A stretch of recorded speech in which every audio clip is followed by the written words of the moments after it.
derajatnya tinggi. Jadi orang-orang yang bisa bangun malam mukanya bercahaya, mukanya enak dipandang. Masya, ini yang bisa membuat orang tuh enak dipandang. Walaupun tidak ganteng, tidak terlalu cantik, tapi mandang dia tuh enak. Luar biasa berkat sholat malam, berkah. Maka terlihat di wajahnya. Ada kadang ganteng Ustaz, tapi ngawas radio, ingat utang. Ngawas wajahnya tuh, kenapa kok sumpok aku ya? Luar biasa. Ada maka azar, bekas-bekas ibadah tuh ada. Maka jangan heran kalau ada ayat Quran menjelaskan tentang tanda sujud. Itu bukan minta maaf. Ya bukan terlihat di keningnya gosong, bukan. Di wajahnya itu terlihat. Orang baik itu terlihat di wajahnya. Masya Allah. Sumringah, bahagia, senang. Tanda tahajud malam terlihat di siang hari. Mukanya enak dipandang. Masya Allah. Nah, salat di malam hari jangan tinggal. Terus kita jaga di Ramadan maupun di luar Ramadan. Iktikaf kita jaga, terus kita jaga. Dalam mazhab Syafi'i, iktikaf itu cukup hanya lebih dari ukuran sujud. Subhanallah wa bihamdi, subhanallah wa bihamdi, subhanallah wa bihamdi. Cukup. Jadi duduk sejenak niat iktikaf. Sah. Al-Mazhab Imam Malik itu harus sehari semalam. Iktikaf. Oh, nak sehari semalam, ninggalkan semua. Masya Allah. Maka kita pilih sebentar aja. Maka kalau masuk masjid, jangan lupa niat iktikaf. Niat iktikaf berhenti dulu. Ada orang niat iktikaf sambil jalan, maka tidak sah. Sambil jalan dari pintu. Nama itu iktikaf wabihat. Melus. Lewat pintu sebelah. Dari mana Pak? Dari iktikaf di masjid. Mana sah? Diam dulu. Ya, diam dulu sejenak, ukuran lebih lama dari sujud, maka dia terhitung orang yang iktikaf. Wala tubashiruhunna wa antum aqifuna fil masajid. Iktikaf. Masya Allah. Maka terkhusus di 10 hari terakhir, iktikaf diperbanyak. Iktikaf, nikmati rumah Allah, nikmati ibadah, merenung, hayati tadabbur, tafakkur. Masya Allah, banyak ibadah. Maka selama kita ada di masjid, maka selama itu pula tercatat pahala sempurna. Amin ya Rabbal. Walaupun tertidur dikit, terkelip Ustaz yang melembang, tetap dapat pahala selama kita niat iktikaf di rumah Allah Subhanahu wa taala. Nah, ini gimana Ustaz kami? Ada jamaah perempuan. Kami tidak bisa keluar Ustaz malam. Gimana? Di mazhab Imam Abu Hanifah boleh iktikaf di musalla yang ada di rumah kita. Khusus perempuan, yang tidak bisa keluar malam, takut fitnah dan sebagainya, walhasil takut, maka bisa iktikaf di rumah tempat kita sholat biasa. Ini mazhab Imam Abu Hanifah. Walhasil boleh kita lakukan. Masya Allah. Apalagi yang memiliki paras cantik, nanti kalau keluar takut fitnah, Masya Allah, di rumah. Malam dia datang, Masya Allah. Malam nak dia iktikaf, pas balik hilang mulai itu. Ini bahaya. Nanti timbul fitnah dan sebagainya. Pakai sederhana. Ke masjid gimana Ustaz? Tetap jaga. Jangan terlalu pakaian mewah, jangan terlalu menor, jangan terlalu wangi. Kan diatur semuanya. Jadi kalau mau ke masjid sholat jamaah jangan terlalu wangi. Ada orang lewat 100 meter sudah tercium baunya. Oh, ibu itu lewat barusan. Lewat sampai 5 menit, 10 menit masih tercium baunya. Sebotol wajahnya nih. Ada jangan terlewat. Ya boleh wajib punya wangi, boleh untuk menghilangkan bau badannya. Maksud jangan ditumpahkan. Walhasil, naam jaga. Jadi perempuan itu istimewa, luar biasa. Iktikaf boleh ke masjid, boleh. Terhindar dari fitnah. Izin suami, jangan tak izin.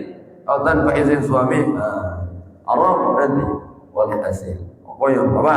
Mau iktikaf di masjid, jangan sama. Masa di rumah, nah. Juga kau terus marah deh. Masya Allah. Walhasil masjid lagi tidak izinkan, maka berdosa dia keluar ya. Walhasil. Nah, jadi iktikaf kita jaga. Maka alhamdulillah sholat jamaah. Niat iktikaf jangan lupa setiap saat kita niat iktikaf ada di masjid. Inilah yang bisa kita lakukan. Wa amal kafarat, ada 3 hal yang bisa menghapuskan dosa. Yang pertama, isbagul wudu fi sibarat, wuduk sempurna dalam kondisi yang tidak baik-baik saja. Mungkin sedang syiddatil qurb, sedang dingin luar biasa, atau badan kita sedang tidak sehat, tetap wudu sempurna. Sempurnakan wudu dalam kondisi apapun. Jaga wudu, terkhusus kita. Orang kalau jaga wudunya istimewa. Kata para ulama ada 7 keistimewaan, 7 kemuliaan orang yang menjaga wudu. Jaga. Salah satunya yang akan diberikan keamanan. Aman. Jadi kita yang wudu terus menerus dawamal wudu. Wudunya tidak batal-batal.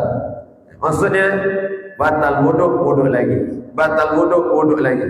Itu kata Nabi SAW kepada sahabat Nabi Anas bin Malik radhiyallahu taala anhu, ya Anas, wahai Anas, kalau kau bisa lakukan wudu, maka teruslah dalam keadaan wudu. Kata Nabi, ya Anas, in istata'ta an takuna abadan ala wudu, kalau kau bisa terus dalam keadaan wudu, wudu, faf'al, lakukan. Fa innal malakal maut, karena malaikat maut idza qabida ruhul abd, ketika malaikat maut itu datang untuk menjemput ruh seorang hamba dan dia sedang dalam keadaan wudu, wa huwa 'alal wudu, maka kutibat lahu syahadah, maka tercatat baginya mati syahid. Allah. Luar biasa. Kita jaga. Ini dawamul wudu, sunnah Nabi besar Muhammad sallallahu alaihi wa alihi wasallam. Hadis riwayat Imam Al-Baihaqi dalam kitab Syu'bul Iman. Jaga wudu kita. Tadi ada orang yang dapat keistimewaan mati syahid, walaupun meninggalnya seperti biasa, dia maka syahid akhirat.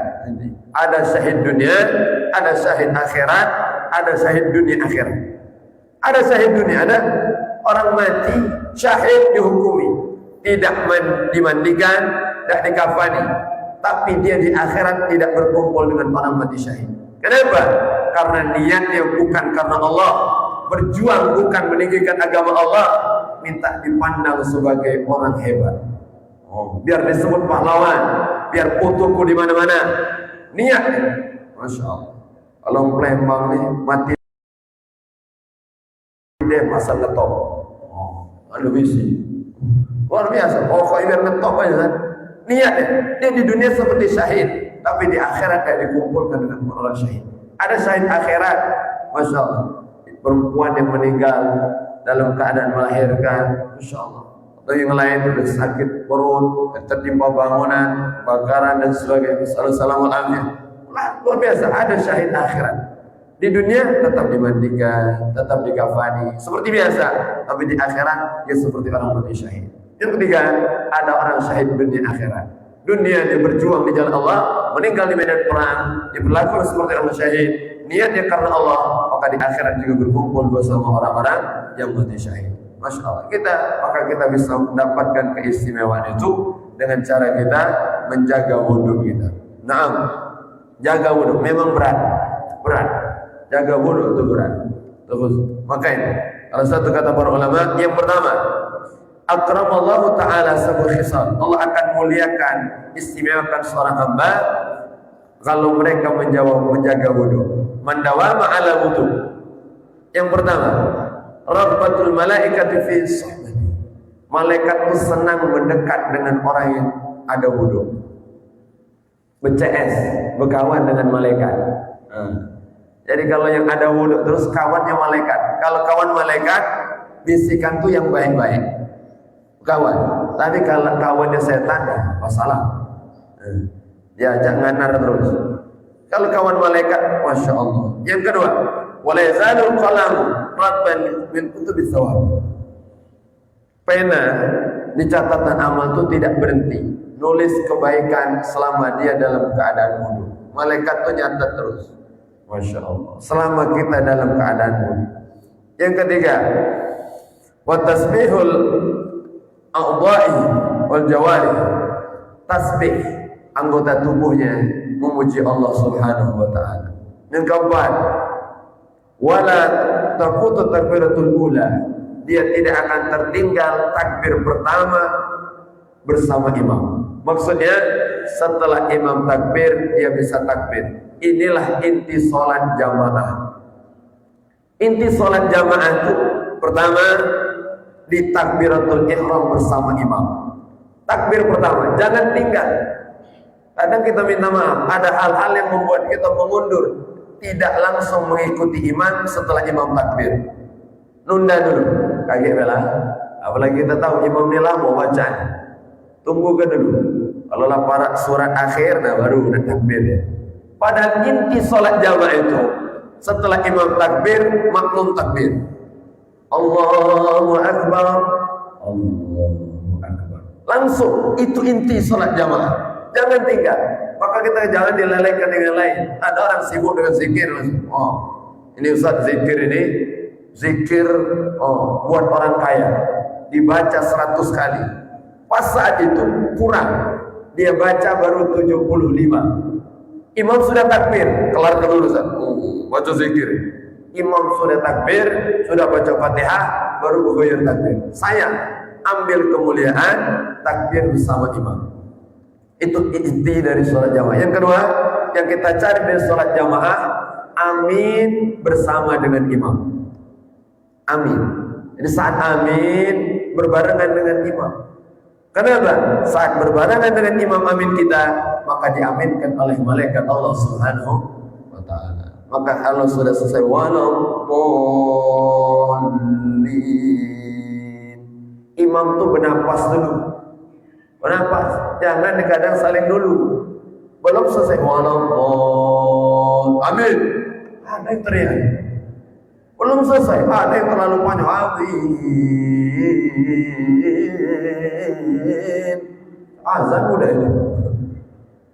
Aminnya tuh tunggu sebentar, jeda sebentar. Kan ada sunnah di situ. Jadi kalau imam setelah baca Fatihah, dhalin, bernapas dulu, baru amin berbarengan. Masya indah. Jangan saling dulu. Masya Allah. Kalau Ustaz lagi ceramah, ada yang amin kata doa, cepatlah selesai. Itu tanda. Walhasil luar biasa. Maka carilah keistimewaan takbir setelah imam, amin bersama imam. Jadi orang yang selalu jaga wudhu tidak tertinggal. Masya Allah. Naam. Kemudian Abbas Allah Ta'ala ilaihil malaikah yahfidunahu min syarril thaqalain. Ketika dia tidur, Allah jaga dari dua keburukan jin dan manusia. Jadi saat kita tidur dalam keadaan wudhu, dijaga Allah dari sihir, dari teluh, dari santet, dari semua, dari jin dan manusia, semua keburukan, dan dari hewan-hewan yang membahayakan. Hewan-hewan membahayakan. Kadang kalau kita tidur kan tidak sadar kita, telinga kita terbuka, hidung kita terbuka. Mana ada orang tidur nutup hidung? Ada? Mati berarti. Kalau orang kasih kapas itu sudah mati berarti. Kita terbuka ini, kita tidak tahu. Mungkin ada nyamuk masuk, mungkin ada lalat masuk, mungkin ada lipas masuk, mungkin anak kambing masuk. Ada semua. Masuk. Tak tahu kita masuk, ada hewan-hewan cacing kaki 1000 masuk di telinga. Kalau kita wudhu, dijaga Allah. Dimanapun kita tidur, apalagi kalau tidur di tempat-tempat umum, tidur di masjid, tak tahu kita. Tidur di teras, tidur di jalan, ada tidur di hutan. Tidak ada orang hobi jalan, tidur di mana? Di hutan. Wudhu, Allah jaga. Masya Allah. Kalau ada ular lewat aja deh. Lewat aja. Ada orang tidur, pas di atas kepala, sadar ya, ada ular. Walhasil, jaga Allah. Penjagaan kita luar biasa. Kemudian yang keenam, Insahillallah Ta'ala sakaratul maut alaihi. Allah mudahkan dia saat sakarat maut. Saat mau meninggal itu mudah. Maka selalu jaga wudhu. Kita tidak tahu kapan kita meninggal. Mudah, dimudahkan Allah. Mau meninggal itu nikmat, Masya Allah. Apalagi bisa zikir, bisa ibadah, bisa tersenyum, bisa bahagia. Masya Allah. Ditampakkan surga sehingga kita tertawa bahagia, tidak terasa sakitnya sakarat itu. Masya Allah. Ini salah satu sebabnya saat dia menjaga wudhu. Jaga wudhu. Yang ketujuh, yakuna fi amanillahi azza wa jalla madama 'alal wudhu. Allah jaga dia, Allah berikan keamanan terhadap dia. Jadi untuk kita yang bekerja jadi supir di mobil, di perjalanan, saat kita biasa kemanapun, jaga wudhu. Dari rumah wudhu dulu, bismillah, masya Allah, baru keluar. Terkhusus tuh yang mau mudik-mudik, mau perjalanan jauh, wudhu, insya Allah Allah jaga. Banyak kalau sudah mudik ini berita macam-macam, masya Allah. Ada yang mobil ngantuk, uangnya udah ngantuk, masya Allah. Walhasil jaga agar Allah lindungi kita dari semua keburukan. Wa naqlul adna ilal jama'an wa intidhar salah ba'da salat. Memperbanyak langkah menuju masjid dan menunggu salat ke salat berikutnya. Ini yang kita jaga.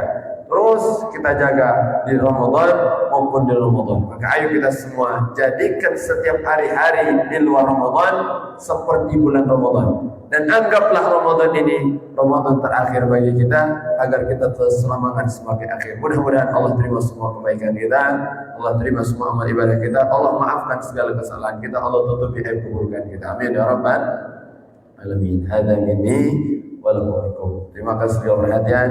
Mohon maaf segala kekurangan, tuan-tuan guru, para asatidzah, minta maaf kalau salah ada khilafnya. Terima kasih semua jemaah, minta maaf lahir batin kalau ada salahnya. Assalamualaikum warahmatullahi wabarakatuh.